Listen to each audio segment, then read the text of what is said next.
thorough justice sector response. And the Cabinet Secretary will take questions at the end of his statement, so there should be no interventions or interruptions. I call on Cabinet Secretary Hamza Yousaf. Thank you, Presiding Officer. Let me begin by expressing, first and foremost, my gratitude to justice agencies and frontline professionals across the country for their response to the COVID-19 outbreak. Scotland's justice system is responding well. Justice agencies face significant challenges in the context of COVID-19 in adapting how they work and maintaining, where at all possible, access to justice, in continuing to protect our communities, protecting vulnerable individuals and those, of course, in our care, while also ensuring compliance with essential public health advice and regulations. In these unprecedented times, administrations right across the UK and internationally are having to take very difficult decisions to boost and strengthen the justice response to help combat, curtail and control the spread of the virus. I will now set out briefly the Scottish Government's justice response. Police officers and staff are on the front line of our response to this public health crisis. I pay tribute to the crucial job they are doing in protecting the NHS and other services and in keeping us safe. The approach taken by Police Scotland when interacting with the public is very welcome. It makes sense to engage, to educate, to encourage, and then only as a last resort to use enforcement action where necessary. It is in line with our valued traditions of policing with consent of the public. Only a fraction of these interactions are leading to warnings or fines. Compliance with the regulations remain very high. I thank the people of Scotland for their common sense and recognition of our shared responsibility during this crisis. I welcome the Chief Constable's decision to invite John Scott QC to review Police Scotland's use of the new emergency powers. An independent review by a highly regarded expert in human rights is a welcome check and balance, complementing the ongoing role of the Inspectorate. We have heard a lot, quite rightly, of the need for the police, as with many of our key frontline workers, to have access to PPE. I take this issue very seriously. The level of PPE that police officers and police staff must use is, of course, first and foremost a matter for the Chief Constable of Police Scotland, given his statutory responsibility for health and safety of his officers and staff. PPE will not be needed for routine policing activities where there are no suspected or confirmed cases of COVID-19. However, if there is a requirement for police support at an incident of suspected or confirmed COVID-19, trained officers in full PPE will be asked to attend. Police Scotland's guidance on the use of PPE is proportionate and based on risk assessments in each circumstances, and very much follows the advice and guidance from Health Protection Scotland. Training for officers has now been increased across the country, with specific roles being prioritised. By Friday last week, around 5,000 frontline police officers have been trained in the use of PPE and had a mask fitted. Over 7,000 kits had been issued. Scottish Fire and Rescue Service, who work closely with others and with other first responders across our communities, are also doing a fantastic job. With increased time at home, I urge the public to be mindful of fire safety in their homes and to follow SFRS guidance. During this time, we have all been asked to stay at home, but unfortunately for many people, home is not a safe haven. Those suffering domestic abuse, including coercive and controlling behaviours, can feel isolated, they can feel vulnerable, unheard and unseen. But support is available 24/7 on Scotland's Domestic Abuse Helpline on 0800 027 1234. Childline is also available to support children and young people. Police Scotland's response to domestic abuse remains unchanged. Officers will continue to respond to reports and endeavour to prevent harm. The Lord Advocate confirmed that domestic abuse cases will continue to be prosecuted rigorously and fairly, and bail conditions and non-harassment orders are continuing to be enforced. We have developed a COVID-19 domestic abuse emergency response to maintain delivery of vital services. We have provided support to third sector organisations, including an additional 1.5 million provided to the Scottish Women's Aid and Rape Crisis Scotland. We've also increased the Victims Fund to £100,000, available through Victim Support Scotland to help meet immediate needs of victims. We relaunched Scotland's domestic abuse campaign that makes it clear if you're experiencing domestic abuse, help is available and you are not alone. The court's spotlight has recently shone on how criminal business is handled, but I recognise, of course, courts deal with an extensive range of civil business. Much of this is rightly regarded as essential, a wide range of family law cases, guardianship orders, and commissary business, to give but 3 examples. Maintaining the safety of litigants, of the judiciary, of court staff, and indeed the wider public must always be the absolute priority. The emergency legislation passed by this Parliament to facilitate court business has been of great assistance to the courts in progressing business safely. However, it is inevitable that many aspects of court business are disrupted. I'm grateful for the way in which the courts are engaging with the legal profession and others to identify and prioritise those areas of work that can continue. Difficult decisions have also had to be taken in the management of criminal business. This includes the decision by the Lord President and Scottish Courts and Tribunal Service, in light of the social distancing advice, to suspend all jury trials in the immediate term. Let me be clear, the Scottish Government is absolutely committed to the principle of trial by jury. Last week we published a discussion paper setting out a number of potential options and confirmed that judge-only trials are not the favoured option of this government. I was very pleased a number of MSPs were able to join the first virtual roundtable to discuss the issues our system is facing and the best way forward. I hosted sectoral discussions with the legal sector, third sector, human rights organisations, amongst others. The Chief Executive of the Scottish Courts and Tribunal Service and Crown Agent have shared latest data on what the numbers of cases we are facing that can't progress and the likely backlog. Scottish Courts and Tribunal Service estimate in our paper a potential backlog of 1,600 serious cases awaiting trial by August. We must not lose sight of the impact of backlogs and delays that will have on real people, including, of course, victims, vulnerable witnesses, and indeed those accused of crime held on remand. Turning now to options within the paper, based on discussions so far, we will focus on a number of the options, including the potential for smaller jurors, social distancing measures within existing court facilities, measures to enable faster progression of jury trials to address the backlog following easing of public health restrictions, and potentially adjusting the sentencing power of sheriff courts. I'm aware not everyone will be supportive of all of these options. Representatives from the third sector spoke powerfully about concerns of any options that still require juries, due to the possibility that in these times there may be greater likelihood of jurors falling ill or self-isolating, and of trials starting and not being able to proceed, causing extreme distress for victims. And I'm sure every member has also received the letter signed on behalf of the 4 largest victims' organisations expressing some of their concerns. So many challenges remain, but I am heartened by the progress to date. We will continue to work to seek to mitigate and reduce the potential backlog of cases. However, we need to be realistic that the impact on the courts will continue for a significant period, even after the current health restrictions begin to be lifted. I come to now the most significant aspect of my update today. The Prison Service has taken comprehensive action to ensure social distancing and public health advice is met within our prisons. Some of these measures set out in recent amendments to prison rules were necessary to ensure operational stability and preserve safety and well-being across prisons. Let me take this opportunity to thank prison officers and staff for the incredible job they have done to maintain safety and order in our prisons during these challenging times. I'd also like to thank the range of social workers, public sector staff, and third sector groups that have continued to support people in prison and after their release. As of last night, there are currently 89 people in custody across 12 sites, isolated as per protocols, and are being monitored accordingly.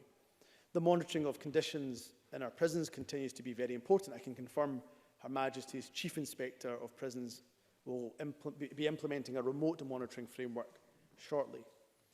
Measures to mitigate the impact of social isolation for those in the care of the prison service have been introduced, such as in-cell support material developed by those in SPS care by psychologists and those experts in mental health wellbeing. The suspension of prison visits in place since the 24th of March will be being felt by prisoners and, of course, families alike. I announced on Friday our intention to provide mobile phones to those in custody in order to allow them to maintain vital family contact while putting in place robust restrictions to prevent misuse. There are currently still, of course, some security, technical and legal issues to be resolved before phones can be rolled out, but this is a priority for the SPS and indeed for government. We recently debated the Coronavirus Scotland Act 2020 and provisions on prisoner release secured unanimous support. Work continues with SPS and Justice Social Work to carefully assess prisoners to decide who can be permitted to spend the last section of their sentence on a tag on home detention curfew. The slowdown in court business has also reduced the numbers of people in prison. However, we cannot underestimate the challenges that our prisons face in protecting and managing the prison population in the context of COVID-19. There are still a significant number of prison staff who cannot be in work either due to ill health, a requirement to isolate, or as a result of needing to take care of children or family members. Taken together with the changes to prison regimes, these factors make prison an especially challenging environment at present for prisoners, prison officers, NHS staff, and others who work in our prisons. We've also had recent confirmation of a further 3 weeks of lockdown, so we need to make arrangements now with a view to the continued running of prisons over the following weeks. I can advise the Parliament today that after careful consideration and in agreement with the views of the Chief Executive of the Scottish Prison Service, I will be asking SPS to consider the release of a limited number of short sentence prisoners towards the end of their time in custody. I believe this is a necessary and proportionate response to the current situation in our prisons. This is in the interest of maintaining security and good order in our prisons, but vitally also to maintaining this and safeguarding the health, safety and welfare of prisoners and those working in our prisons. This action will help give SPS sufficient capacity, including increased single cell occupancy, to continue to maintain a safe custodial environment. By the end of this month, we will lay regulations to make use of the powers which Parliament agreed, and release will begin at that point. In advance of regulations being laid, I can now advise members of some of the detail of those arrangements. Only those prisoners serving sentences of 18 months or less, who are in the last 3 months of their time in custody, will be placed under consideration for possible release. These are short-term prisoners already due to be released over the next 3 months as their time in custody ends. They would typically be released without any further requirement for supervision in the community. The release process is scheduled to begin at the end of this month and run for 4 weeks. The Act itself already rules out any early release for certain types of prisoners, such as those sentenced for sexual offences or terrorism offences, and those sentenced for supervision orders after their release. The regulations for this process will rule out the release of further categories of prisoners, including those serving sentences for domestic abuse offences, those with non-harassment orders, or those convicted of certain COVID-19 related offences. Under the Act, prison governors will have the power to veto any individual from early release, where there is evidence that that individual would present an immediate risk to an identified individual. The individual at risk may be a specific person, but also a person belonging to a specific group. This process will consider around 450 prisoners for release, who will all have been approaching their scheduled release date. The review and veto process will inevitably reduce the eventual numbers that are released. We will work with a range of public and third sector services to enable prison leavers to access the housing, the healthcare benefits and other support services they need. Changes are being made to the victim notification scheme so that victims and their families who have signed up to receive updates from the VNS will be informed if an individual they are registered in connection with will be released under these arrangements. I understand that this will be a difficult decision for some, including, of course, victims of crime.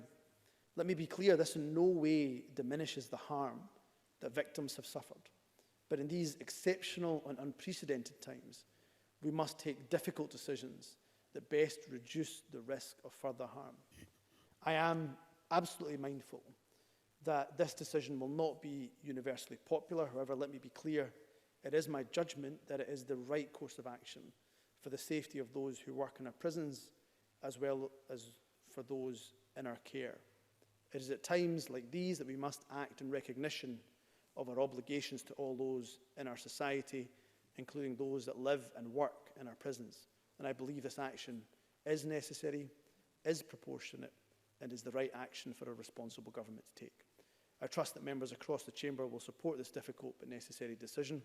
I will, of course, keep channels of dialogue open with colleagues from across the Chamber to listen to their concerns or, indeed, any suggestions they may have. In conclusion, Presiding Officer, I invite members to also join with me in expressing their appreciation for those who support and work within the justice system as we continue to deal with the profound impact of this public health emergency, and to work with us to take necessary actions to assist justice agencies and staff in fulfilling their roles. I commit that the Government will continue to engage with others to provide support and capabilities to maintaining public confidence, to keep people safe, to protect lives, to instil and indeed maintain ongoing confidence in Scotland's justice system. For all those that are in the front line of our justice system, my thanks and deepest appreciation for all that you do to keep us safe.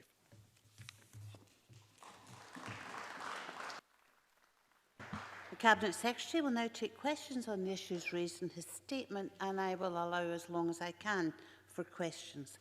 Can I ask if the Cabinet Secretary wishes the Lord Advocate to respond to any particular question? Would you please indicate to me? It would be helpful if members who wish to ask a question were to press the request to speak buttons, please. I now call Liam Kerr. Thank you, Presiding Officer. Look, we recognise the extraordinary circumstances our prisoners face, but victims and the law-abiding public will be very concerned by the prisoner release and will need reassurance. So on that note, could the Cabinet Secretary first of all set out what evidence has been led and from which agencies, which leads to the conclusion that this action is what is required to maintain a safe custodial environment?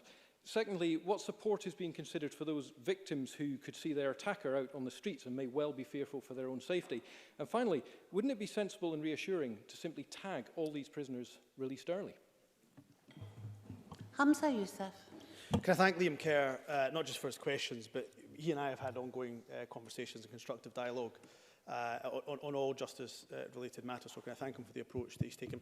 Let me say once again that this is not a decision that any government would take lightly. I suspect when the UK government decided on an early release scheme that they, on a temporary licence, that they would not have taken that decision lightly either. That goes the same for governments in Northern Ireland who have taken similar decisions, and of course governments right across the world. This is not a decision that anybody would take lightly. To answer his more specific question, I'm more than happy to furnish him with more detail.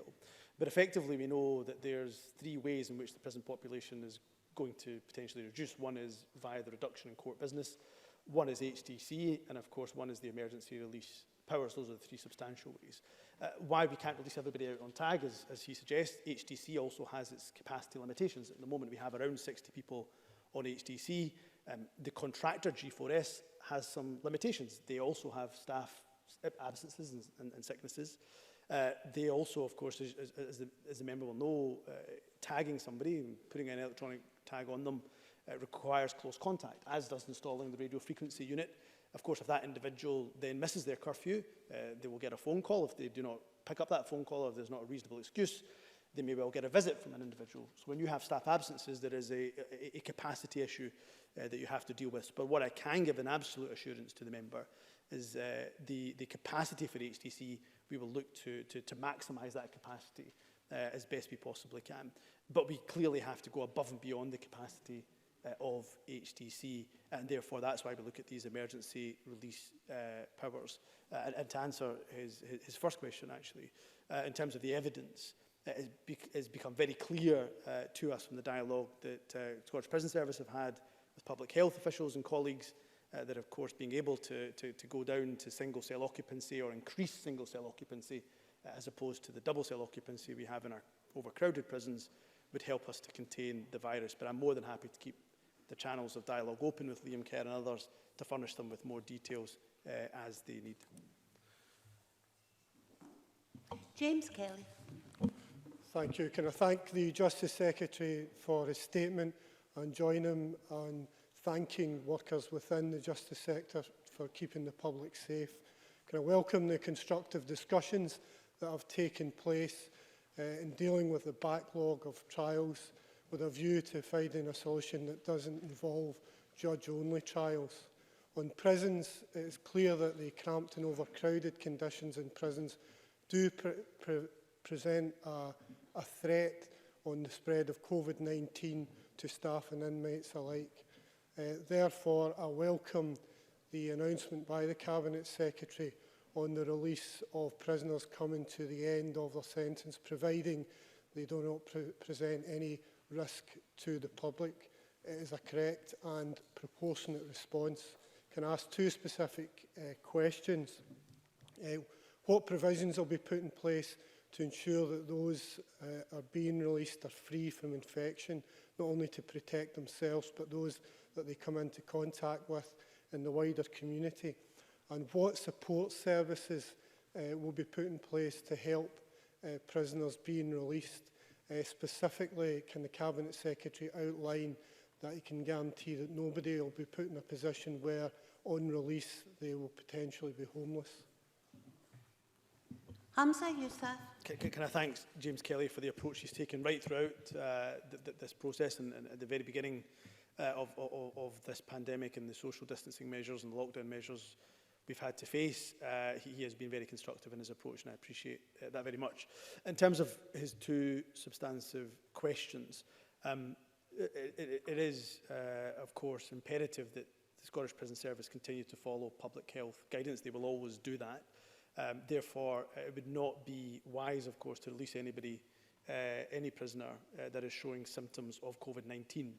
Now, I say that, but of course the legal issues around that absolutely have to be worked out, and that is what we're intending to do and we're working on very proactively. So, for example, if a prisoner was due to be released automatically, not through the early scheme, but due to be released automatically, it is not certain yet that the legal position would allow us to restrict or delay their automatic release due to the fact that they're presenting symptoms.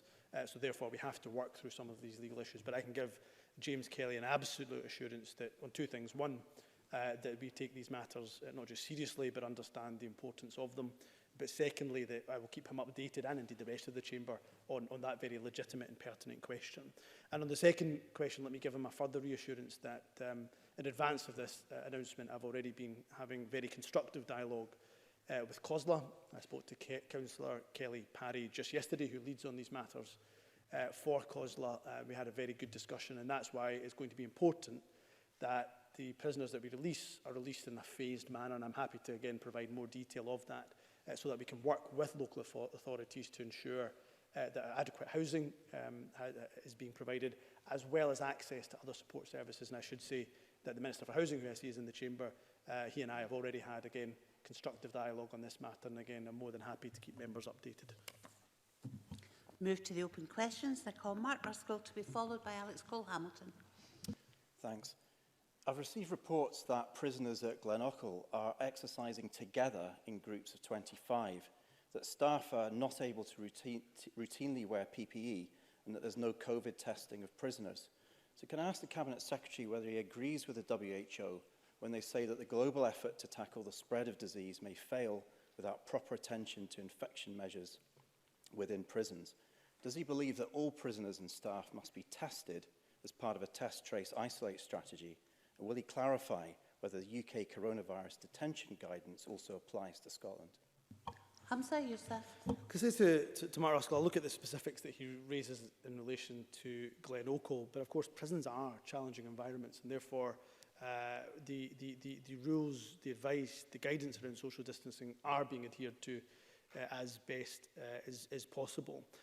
There are sufficient supplies of PPE. I speak to the Interim Chief Executive of SPS many times during the week, and this is a constant topic of conversation, and there are adequate supplies of PPE. We perhaps need to be careful about what we mean in relation to the routine wearing of PPE.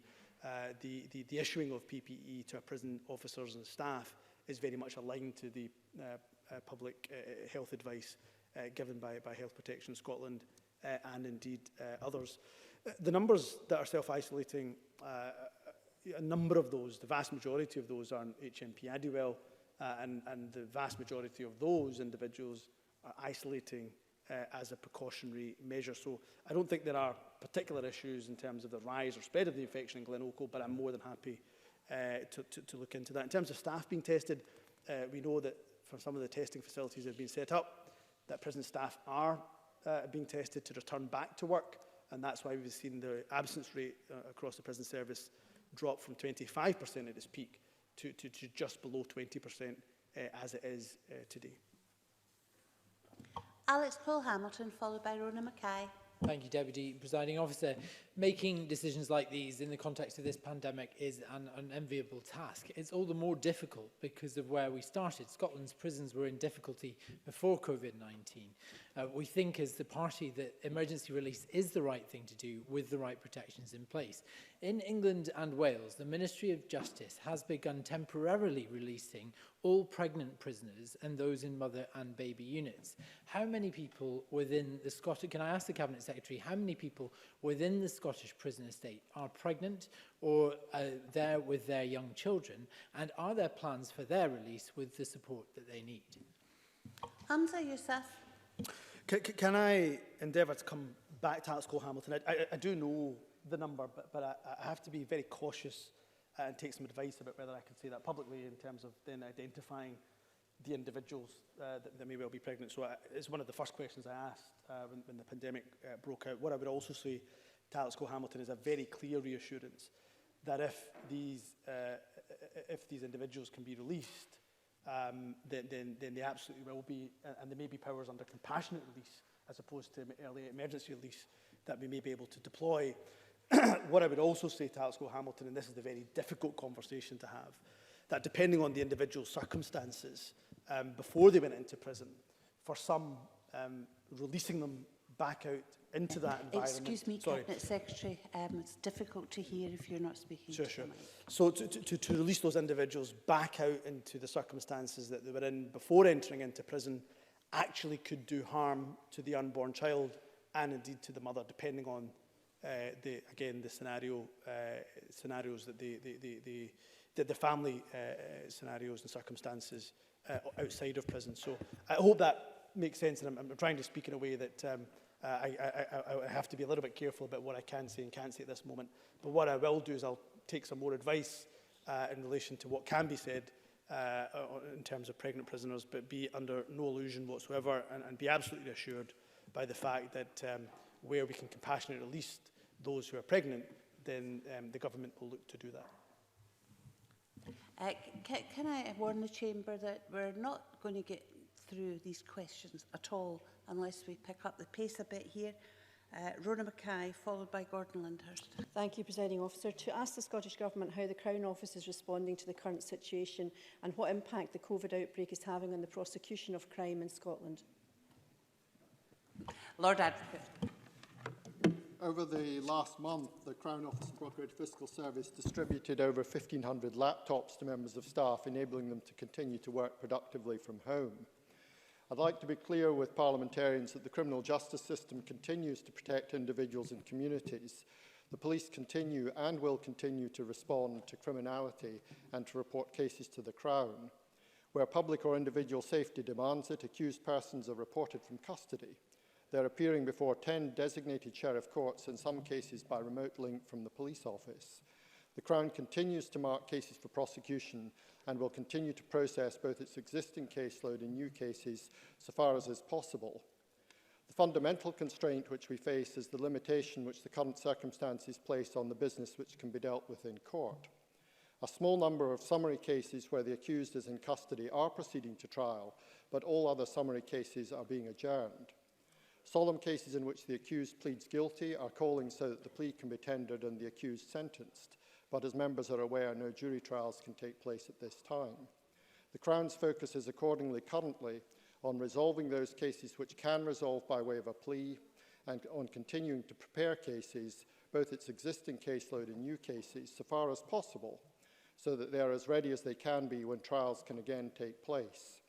The Crown will engage with the defence to that end, and I appreciate the constructive communication which the Crown has had with leaders of the legal profession in that regard. The Cabinet Secretary has rightly warned colleagues that the impact on the courts will continue for a significant period after the current health restrictions come to an end or begin to be lifted. And parliamentarians, I know, are clear about the scale and seriousness of the challenge which we will face, and as the Cabinet Secretary has observed, about the human impact of that backlog, both for accused persons and for victims of crime. A lot of work is being done across the criminal justice system, both to respond to the immediate challenges and to address, so far as we can, the mitigation of the challenges which we will continue to face as we live with COVID-19 and its consequences. And I'm grateful for the opportunity to add my own appreciation both to the staff of COPFS and to all others across the criminal justice system for their continuing work. Gordon Lyndhurst, followed by Ruth Maguire.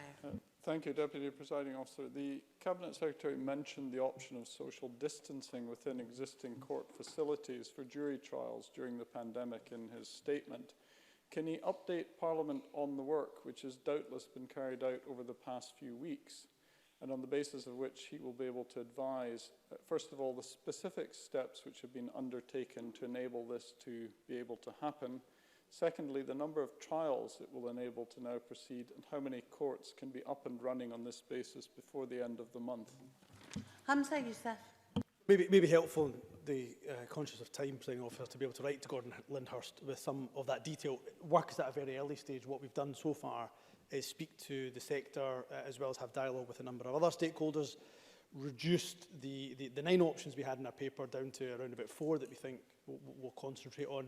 And then, of course, once we work through the pragmatic and practical realities of those, will we be able to give further detail on how many trials may be able to take place. But I'll ensure that Gordon Lyndhurst gets as much detail in terms of the work that has been done to this date, and I'll ensure, of course, if he has an interest in being kept up to date on these matters. Ruth Maguire, followed by Claire Baker. Presiding Officer, I welcome that mobile phones will be provided to those in custody, and I agree with the Justice Secretary that maintaining family contact is vital, but the news will be concerning to some people. Can I ask what safeguards will be put in place to ensure that perpetrators of violence against women, of domestic abuse or stalking are prevented from abusing, harassing or stalking their victims online or over the phone, please? Hamza Yousaf. This is a hugely important question from Ruth Maguire, and I thank her for it. Of course, at the moment, the phones that are used within prisons also have some level of restriction on them, but clearly on the mobile phone handsets that we will provide, and it is our intention to provide them, these are exactly the issues, the security restrictions that we need to work through. So, for example, prisoners will be asked for 3 numbers that they can input into that phone. It will be for the prison service to then verify that those numbers are not inappropriate numbers to be calling, and all of that is what takes a bit of time. So although I announced our intention to have mobile phones handed to prisoners and those in our care, it will take time to work through those security, operational, logistical and legal issues. And again, if the member wishes more information on that as the rollout begins, or even before then, I'm happy to provide that if she writes to me. Claire Baker, followed by Fulton McGregor. Thank you. Following a change to the guidelines in England, the lockdown rules for the police and the public in Scotland and England now differ. How will the Government and Police Scotland ensure that people are aware of the differences? How will people who follow English rules in Scotland be treated by the police? And how challenging is delivering the message to the public when there is divergence, which is a situation that might become more common? Hamza Yousaf. I'm more than happy to look at the specifics. I mean, again, of course, these matters on the operations are for the Chief Constable in terms of the law. Where there's any difficulty, where there is any confusion in the guidelines or indeed in the law, then I'm more than happy that myself, the Chief Constable, we speak in an aligned manner in order to ensure that there's no confusion that exists. I have to say, from speaking to the Chief Constable, as I do, again, almost on a daily basis, he remains very satisfied that there's very high levels of compliance with laws, with the guidelines here in Scotland. He hasn't specifically raised with me, neither I suspect his officers have then raised with him, the issue of particular confusion around guidelines. But if there are specific instances that Claire Baker is concerned about, I'm more than happy for her to get in touch with me, and I'm more than happy equally to raise those with the Chief Constable. Fulton McGregor, followed by Maurice Corrie. Thank you, Presiding Officer. Shared Parenting Scotland have advised that there are thousands of children in Scotland whose parents don't live together but share parenting time with their children. Like many in here, I've received constituency queries about this. The guidance issued has been clear that travel between symptom-free homes is an exception to the overall travel restrictions because there are benefits to the continuity of the relationship. Does the Cabinet Secretary think that this message is widely understood, and can you offer encouragement and reassurance to parents who find themselves in this position? And can he also advise what actions may be available to a parent who is worried about domestic violence in this context, including coercive control, and worried perhaps about their child not being returned to their care for some time? Hamza Yousaf. Ms Fulton McGregor, on the first part of his question, of course I'm very aware of that context. I'm a step-parent myself, and my stepdaughter travels between our own home and her father's home as per the agreement that we have. Can I say to Fulton McGregor that there is an exception made to the rules for the circumstances that he described, that a child can travel between homes, and again making sure that the health guidance is followed, because we understand how important that family contact is. In the days that came after the lockdown measures were introduced, the Lord President helpfully also gave an update to guidance again in these specific circumstances, and if Fulton McGregor wishes, I can send him details of that guidance from the Lord President in relation to court orders and so on and so forth that must be adhered to, but of course also understanding that these are exceptional circumstances where sometimes parental discretion will be important for maintaining the safety and well-being of children. In terms of the question of domestic abuse, as I referenced in my statement, we're very aware and concerned about the vulnerability, particularly for women and particularly for children in these times. I again say very clearly and unequivocally, regardless of how busy the police are, they have said they want those who are either threatened or indeed being abused in their homes to contact the police where appropriate. They are available 24/7. They will deal with domestic abuse with a zero-tolerance approach in the way that they have dealt with previously, and I commend the work the police are doing, but also importantly the organisations like Scottish Women's Aid, Rape Crisis Scotland and the many others who are working to support survivors and indeed victims of domestic abuse. Maurice Corrie, followed by Angela Constance. Deputy Presiding Officer, can the Cabinet Secretary explain why prisoners still with 3 months less to serve on their sentences are being released in Scotland, whilst in other parts of the United Kingdom the cut-off is 2 months? Hamza Yousaf.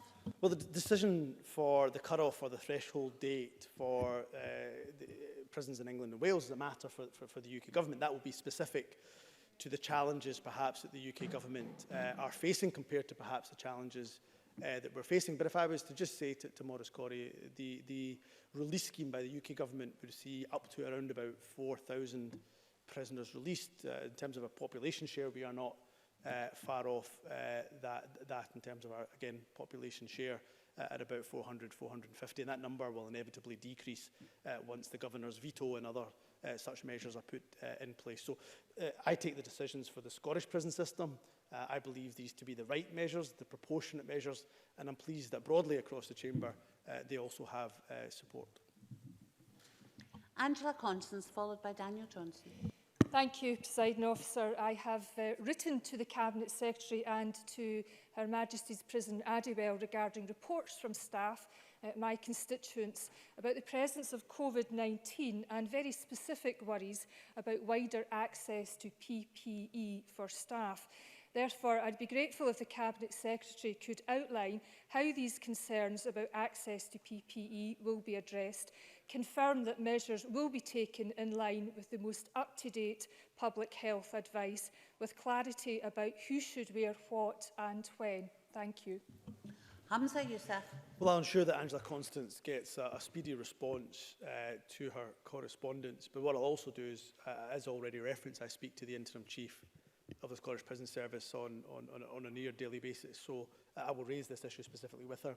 What I would say in terms of those that are concerned for their loved ones, be they working in HMP Adwell or indeed in our care in HMP Adwell, is that the large number self-isolating, the vast majority of them do not have symptoms, but they are self-isolating because of the specific tailored advice given by NHS at Lothian to that specific circumstance of HMP Adwell. So while, of course, it will still be concerning for them, the vast majority self-isolating there is because of a precautionary measure. In terms of her question in relation to PPE, I will raise that matter as I tend to do regularly with the Interim Chief Executive of the SPS. But again, I'm being told that there are sufficient supplies and that the guidance on PPE is very much aligned to advice by Health Protection Scotland. Daniel Johnson, followed by Stuart McMillan. Thank you. Surgical masks may have some role to play in helping prevent the spread of the virus, but do little to protect the wearer from acquiring it. So does the Cabinet Secretary agree with the Scottish Police Federation in calling for masks of no less than FFP3 standard to be issued to officers because surgical masks are simply inadequate? And if he does, when will FFP3 masks be available for all police officers performing public-facing roles?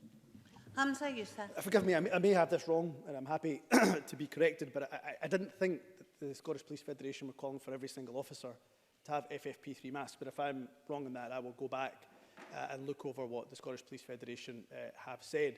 They have highlighted some concerns around their interpretation of the effects of surgical masks. But I have to say I am wholly aligned with the Chief Constable's approach to this. I think the Chief Constable has always, as far as I have known him, always taken the health and well-being of his officers and his staff as his utmost priority, as well as the protection of the public at large.